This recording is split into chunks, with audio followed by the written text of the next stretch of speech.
Magkakaroon ng libre at malawakang breast cancer screening ang DOH Ilocos Center for Health Development para sa mga mamamayan ng San Fabian nitong Oktubre Agis.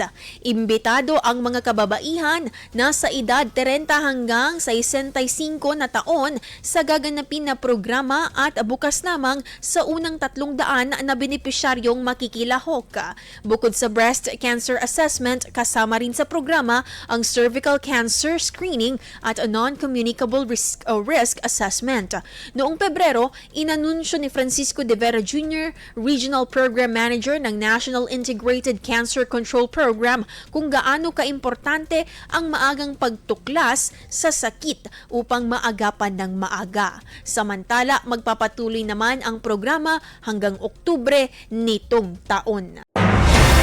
IFM News. IFM News. IFM.